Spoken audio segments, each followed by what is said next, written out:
शैक्षणिक, क्रीडा, शेती, व्यावसायिक, राजकीय, गुन्हेगारी क्षेत्रातील माहिती देणारं एकमेव news channel PG news Marathi.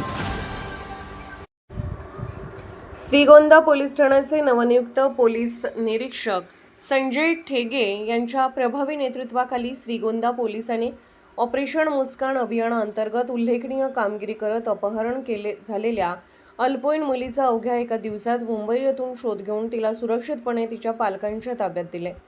या कारवाईमुळे श्रीगोंदा पोलिसांच्या तत्परतेचे, कार्यक्षमतेचे सर्वत्र कौतुक होत आहे। दिनांक 10 जून रोजी रात्री घरातून बाहेर पडलेल्या अल्पवयीन मुलीचा ठाव ठिकाणा लागत नसल्याने तिच्या पालकांनी श्रीगोंदा पोलीस ठाण्यात तक्रार दाखल केली होती। त्यानुसार भारतीय न्याय संहिता कलम 137(2) अन्वये अपहरणाचा गुन्हा दाखल करण्यात आला। प्रकरणाचे गांभीर्य ओळखून पोलीस निरीक्षक संजय ठेंगे यांनी तात्काळ तपास पथकाला सूचना देत शोध मोहीम सुरू केली। तांत्रिक विश्लेषण, गोपनीय माहिती आणि पोलिसांच्या समन्वयातून मुलगी मुंबई येथे असल्याचे निष्पन्न झाले। त्यानंतर पोलिसांनी तात्काळ कारवाई करत दिनांक 12 जून रोजी मुलीचा शोध घेऊन तिला सुरक्षित ताब्यात घेतले आणि आवश्यक कायदेशीर प्रक्रिया पूर्ण करून पालकांच्या स्वाधीन केले।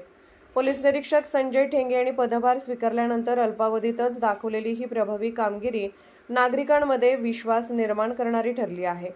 गुन्ह्यांचा तपास वेगाने आणि परिणामकारक पद्धतीने करण्यावर त्याचा भर असल्याचे या कारवाईतून पुन्हा एकदा अधोरेखित झाले आहे। पीजी न्यूज मराठी चॅनलला लाईक करा, शेअर करा आणि सबस्क्राईब करा।